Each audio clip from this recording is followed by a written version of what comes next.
Olá, pós-graduandos, graduandos e interessados na formação de qualidade, que hoje o mercado tanto nos desafia e nos procura. Eu pergunto a vocês e faço uma grande reflexão. Como é que vocês estão hoje preparados para lidar com essa família, ou melhor, com essas famílias que nós hoje precisamos nos deparar em diferentes cenários? Nós sabemos que há mais de 60 anos nós não temos o familiar, pai, mãe e filhos. Nós temos diferentes outros cenários e, consequentemente, possibilidades de relações familiares. E aí, eu faço essa questão a vocês. Como é que vocês hoje se encontram preparados a lidar com isso? Essas mudanças, essas inovações, esses formatos de vínculos familiares, esses modelos de dinâmica de relações no âmbito da família.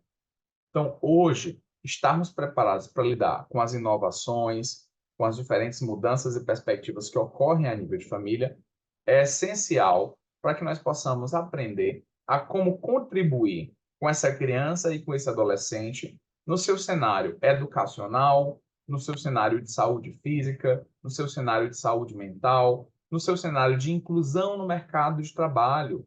As gerações de hoje são diferentes das gerações de 20, 30, 40 e 60 anos atrás. São gerações que operam com conceitos ampliados sobre como se dá essa compreensão e esse entendimento acerca das relações com familiares. E, consequentemente, não é só o conhecimento para lidar com tecnologia que também trouxe um grande desafio dentro desse cenário atual.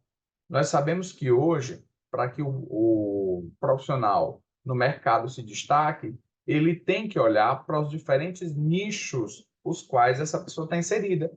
E poucos profissionais têm se dedicado a olhar para o nicho da família. Nós temos grandes organizações, por exemplo, a exemplo do Google, que prioriza um vínculo que essa pessoa tem com o seu núcleo familiar, além do que essa produtividade no âmbito da família. E temos diferentes outras grandes corporações que já identificaram esse diferencial e que, consequentemente, desenvolveram ferramentas para que esse colaborador, além de produzir, ele possa manter o seu vínculo voltado às diferentes formas que essa relação familiar se estabelece. O que é melhor? É ter um colaborador insatisfeito, infeliz, carente, ausente do seu núcleo familiar, ou você ter um colaborador que é capaz de produzir também dentro da sua relação e dentro do seu nicho familiar? Então, nós precisamos entender que hoje a formação em parentalidade traz vários desafios, seja no âmbito empresarial, seja no âmbito da escola. Muitas escolas estão priorizando um tempo integral, o que leva com que essa criança e esse adolescente passe uma parte do dia mais inserido na escola do que inserido na família.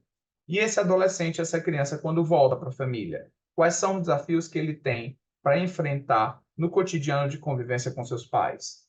Assim como nós temos identificado diferentes pesquisas que apontam que o vínculo primário que se tem com a representação de família, ele é importante para a saúde física e para a saúde mental. Não é à toa que nós temos, desde a descoberta do método canguru, que prevê uma relação de contato físico dessa criança com seu pai ou até com sua mãe, porque não é especialmente um método desenvolvido só para mãe e bebê, mas sim bebê e adultos, que possam fornecer um vínculo caloroso, um vínculo físico. Então, desde a descoberta dos benefícios do método canguru até hoje, as diferentes perspectivas sobre ciência têm apontado que a relação da família com o indivíduo, a relação da família com o sujeito, ela é essencial, seja para promover saúde ou seja para promover adoecimento. Então, o que queremos? Queremos uma família e um funcionamento nessa dinâmica saudável. Considerando essa perspectiva de saúde, é necessário entender que a família de hoje não é mais a família de 50 anos atrás. A família de hoje ela tem profundos desafios na sua reconfiguração, nas suas mudanças, nas suas recombinações, nas suas recomposições, nas suas formações vinculares, né? Hoje, uma criança precisa ter vínculo não só com a mãe e com o pai, mas precisa ter vínculo com outros membros do contexto familiar, como muitas vezes o vínculo com o padrasto, o vínculo com a madrasta, o vínculo com um novo padrasto. Haja visto que há uma possibilidade de recombinação dessa família por mais de uma única vez. Nós também temos no âmbito da justiça o que nós chamamos de abandono afetivo. Isso é um tema muito importante no âmbito da família, porque ninguém é obrigado a ter uma relação com uma outra pessoa que não seja pautada por uma dinâmica saudável. Mas aqui nós precisamos entender que essa relação familiar, ela deve ser pautada por cuidado, por assistência, deve ser pautada por intervenções cotidianas no sentido de nutrir um vínculo afetivo. Então, nesse âmbito, o abandono afetivo, que é uma demanda judicial, tem trazido um novo desafio sobre as relações familiares no âmbito da justiça. Além disso, a alienação parental, que é uma interferência que pode ser gerada no vínculo dessa criança com outro membro da família. Alguns autores até preferem chamar de alienação familiar. A multiparentalidade, que é a possibilidade de ser registrado no registro de nascimento o nome da madrasta e o nome do padrasto por uma única vez. A multiparentalidade não permite que ele entre e saia do registro de nascimento. Uma vez que a madrasta ou o padrasto registram o seu nome nesse registro de nascimento da criança, se subentende que esse vínculo familiar ele é um vínculo sólido, ele é um vínculo bem formado, ele é um vínculo maduro. Mas se por uma eventualidade esse padrasto se separa dessa mãe, o nome dele continua no registro de nascimento.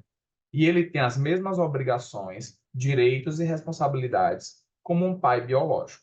Haja vista que ele tem uma relação registral com essa criança.